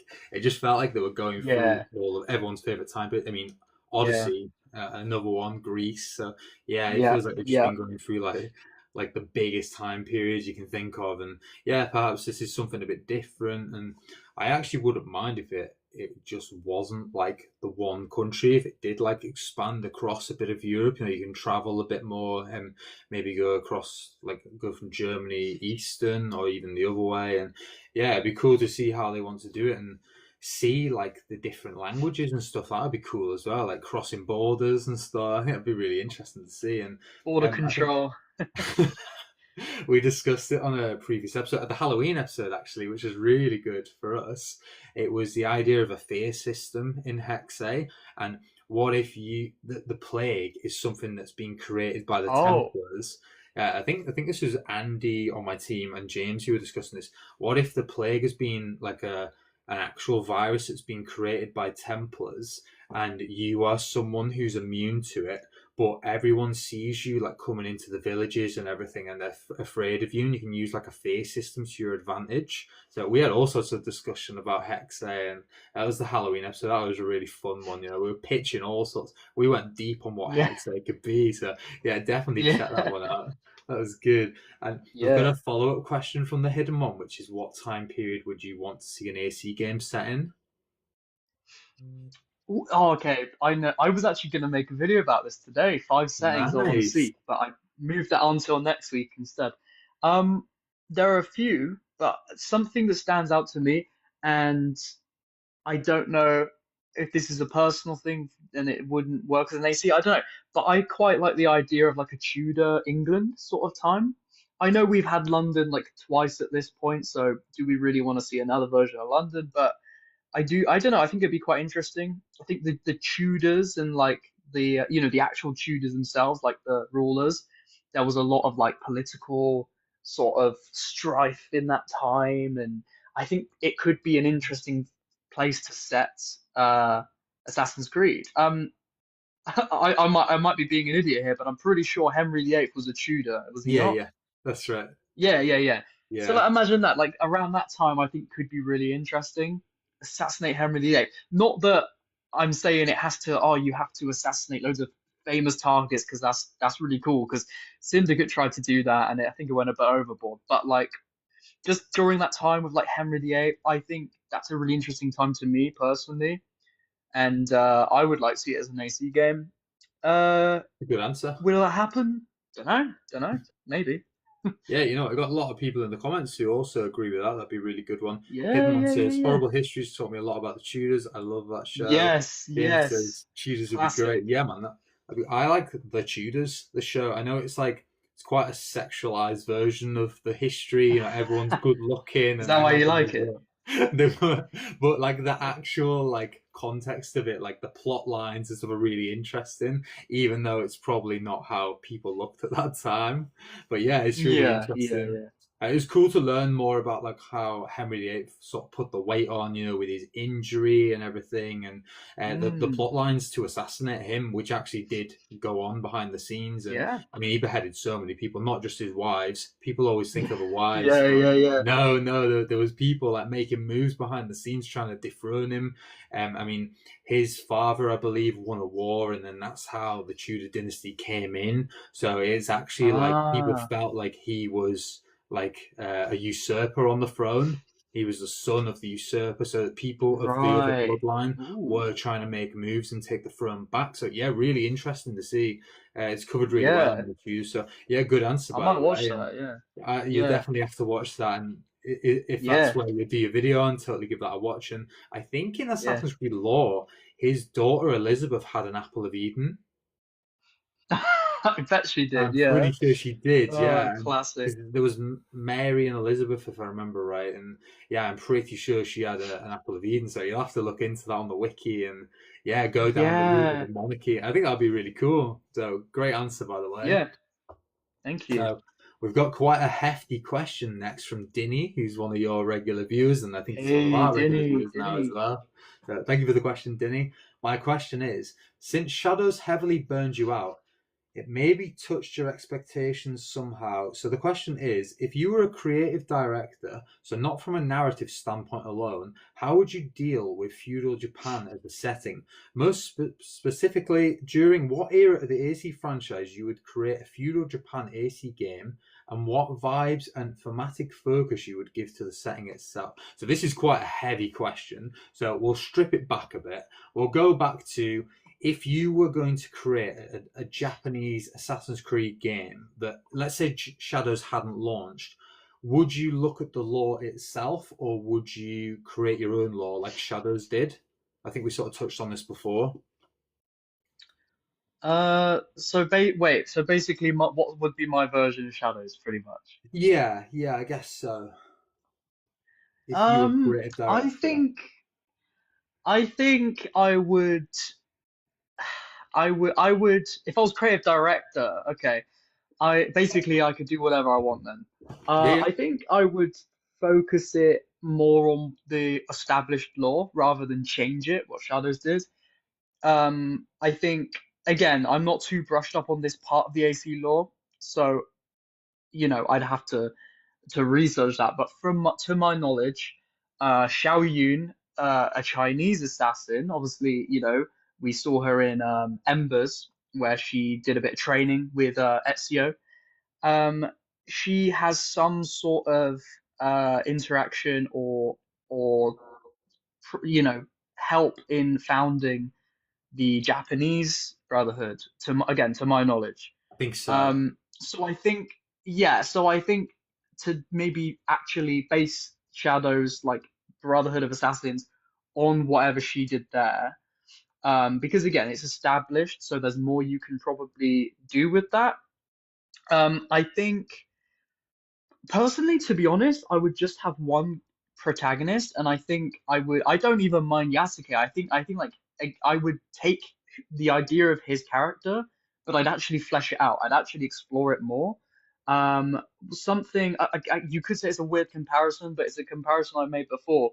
In like The Witcher 3 or like the Witcher games, you'll walk through the city of Novigrad, and NPCs, you'll hear them talking about you, like what's that freak walking around, and you're not liked. Now, I mean this in no offensive way at all, but what I would have liked for Yasuke is to actually explore like his race and his like beginnings and like how he was a slave a little bit more.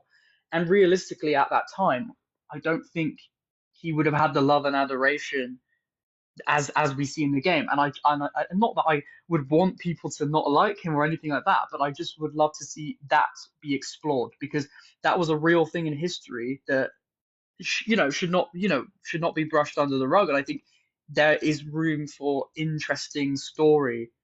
Um, and if we were to had to have actually seen Yasuke be mistreated, perhaps, or really come across as an outsider in this land because people don't like him, they're scared of him, because they've never seen, a black man before.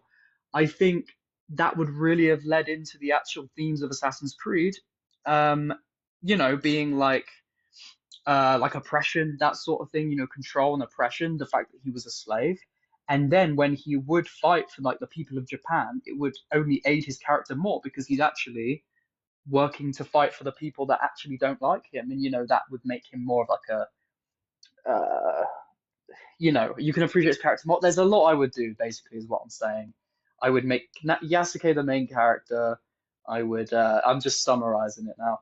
I'd make him the main character. I would still have Shao Yun's Brotherhood in Japan be somewhat play somewhat in the game, in the story, and I'd see what happens. Very good. Yeah, very, very valid point. I mean, obviously in Assassin's Creed 3, they weren't afraid to have people dislike Connor for his race, and people would Yeah, make comments exactly. that he Yeah. was an outsider. Some of them had never seen a native before. So, yeah, for sure. I mean, they could have really built on that in Assassin's Creed Shadows. Of course, they'd never seen person of color before. And yeah, I mean, it would have really added to the idea that he is an outsider in this land. And he's sort of having to winning over their admiration and respect through his deeds as a samurai rather than just automatic respect because he's got the sword, if that makes sense. It's never really Yeah, yeah, explored. yeah. And I think we've mentioned this before, but even like his origins of a slave are never really touched upon. He's sort of like joking about it No. later on, and there's a real like out of touch relationship with that Yeah, storyline. It it's feels like it so was weird. they didn't really So weird. know what they were doing with it. They just sort it wasn't like as fleshed out as like Adewale and Freedom Cry, for example, which was pretty well done and explored. Yeah, He was trying to help other slaves, where Yasuke will just do nothing about other slaves in the area. And it was yeah, I mean, weird. Yeah. someone commented before, it was Brandon said that the main character should have been Hattori Hanzo, and I would say the version of Oh, him, yeah, yeah, the yeah. version of him we got in Shadows wouldn't be the version we would get. We'd hopefully get the version Mm, from Project Legacy or Initiates, like this yeah, incredible looking armored assassin that worked to assassinate Nobunaga, and like the concept art was yeah. incredible back then in Project Legacy and all the old Mm, platforms that really showed him off to be like number one Japanese assassin. But yeah, that's yeah, not really what we got in the main game. Or I guess the main game is set after his time. Really, he's just an old man at this point, or just like watching from the scenes and sort of guiding Nawe and Yasuke. Too afraid to say the word assassin. yeah, yeah, yeah. That's how I Oh, see it. classic. But great question.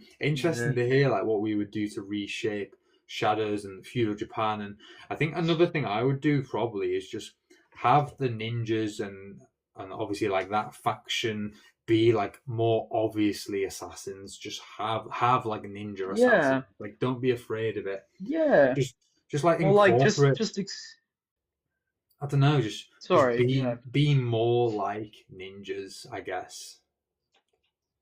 Exactly. It's like, and even in just try and actually remember what Assassin's Creed means and Yeah. make a story about that, and in like looking at like a game like Black Flag, which I think's narrative was done really well. Edward doesn't become an assassin until the end. However, the themes of those games, his journey, it's very Assassin's Creed coded, if you will. Do you know what I mean? They could have done something, but they decided to do nothing. That's a great answer. And thank you for your question as well, by the way. One final question I've seen. My co host James has added one on at the end. He said, what do you think about it being revealed that the new animations added to Assassin's Creed Shadows are reused from previous games? Are they? I That's didn't know that. hilarious if true. I wasn't aware of this, by the way. I think that's so Nah, funny. nah. That's true. What games would it I be? wouldn't be Like, surprised. what would they come Maybe from? I don't know. I haven't seen the animation, so I don't know what they're adding. But like, is it Would, like would, would it maybe be some would it Odyssey be in stuff, terms of like a kick? Is there a like Spartan kick? I think it might be the takedown. I wonder if maybe the non-lethal takedown, for example, has been in other games. You could always non-lethal takedown people, so maybe he's referring to that. Um, Do the you think hidden one it'll have says that they same reuse sound effect? maybe The hidden one where he's says just like, reused ooh. Origins, Odyssey, and For Honor's finishes. Wow, they took from For Honor as well Oh, and from Origins. So they, I damn. wonder if this is the Vantage Studios. Maybe they're dipping into all the projects and like copy paste. The old copy paste I works don't now, know. where in the past they Yeah, had to yeah. completely remake stuff. So yeah, the old drag and drops working. I see. Good to see. I don't know. Yeah, maybe. What was the question? Like, what do we think Yeah, yeah. about it? He said, "How do you feel about it being revealed that the new animations added to Shadows are reused from previous games? I guess rather than being brand new." Yeah. I mean, to be honest, my sort of real question is more like, why are they adding these animations now anyway? Is it more Yeah, because they're trying as hard as they can to get people playing the game again? You know, I do feel like Ubisoft, and I said this on the last Podyssey episode, but like I do feel like they do hold a lot of stuff off that they know they could put in the game, but they don't, and they wait until, post launch to try and get people back playing again after they've completed the game. So they give you an incomplete experience. And I think that's probably just another one of them. Maybe they are just adding more. I don't know. It doesn't really mean much to me because I'm not going to play it anyway. It's just like, oh, you know, animation's cool. Let me know how they are because I'm not going to play it. fair enough. I'll answer this. I think it's hilarious that they're taken from For Honor. Like that's not even Assassin's Creed, Yeah, and they're like, "Yeah, let's throw some yeah. of them finishes in." I hope they add some Far Cry stuff. Like throwing a chunk of meat to attract a wolf or something. I like it. I think Yeah, just bring it all. Bring in some Splinter Cell elements. Why not? I think yeah. it's Night hilarious. vision But or something. yeah, yeah, yeah. Get some night vision hoods on. Yeah, yeah. But yeah, Microtransaction store will be going crazy. I think that's dead funny. And the fact that they're doing it like after the game's launch as well. I mean, you mentioned before things that should have been in at launch, better parkour. Um, even Yeah. like these finishes, it's like why are they adding this post launch? Before we mentioned lows of the year, easily the post launch campaign has not been great. What they've added afterwards, the parkour's helped, but again, why are they fixing it afterwards? I don't know. I just feel like it's not being great, but yeah, hilarious to me that the animations are coming across some other things. Origins, Odyssey, like these games, like when was Origins released? 2017? 2017. Yeah, yeah, yeah. Hilarious. What are we in now? 2025? Oh my I gosh. know. Nearly 26 as well. What are the animation department doing? Crazy.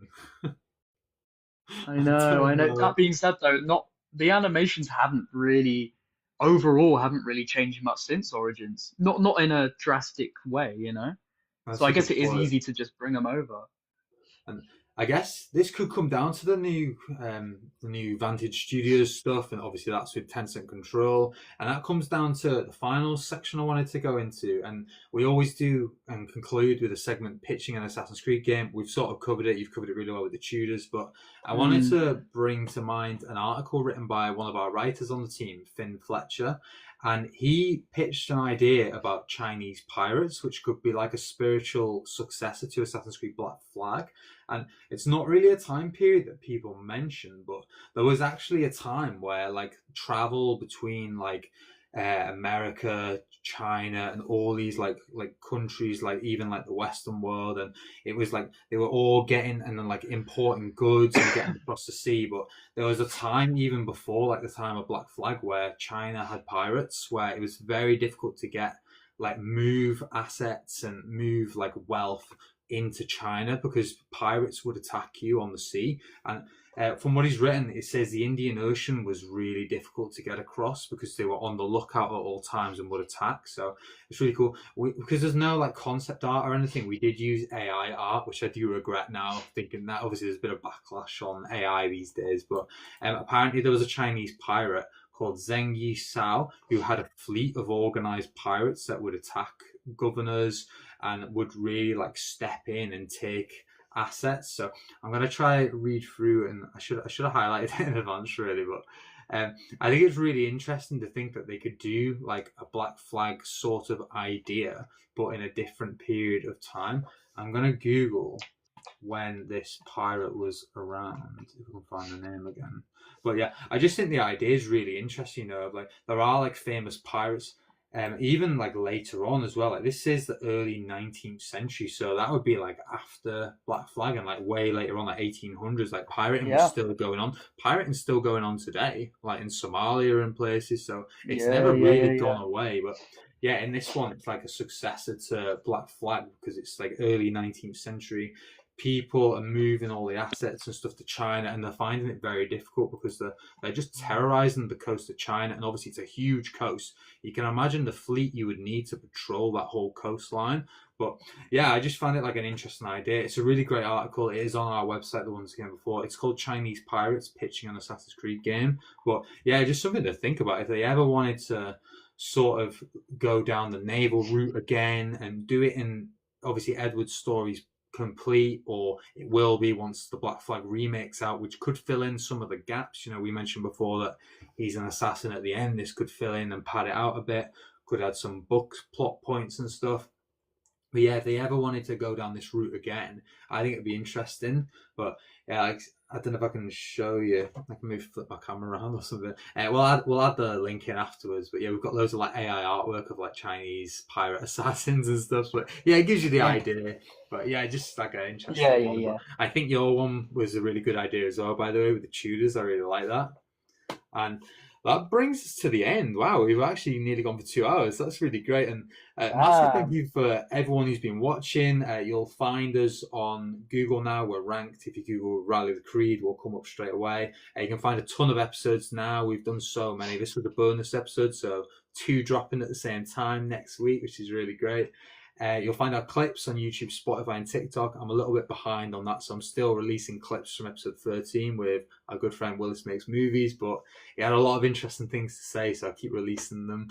One way you can support the show, guys, you can rate us on Spotify. You can get involved with comments. Send them over either in the comments section, our social media platforms, or you can message us directly on the website at the contact bit at the top right hand corner.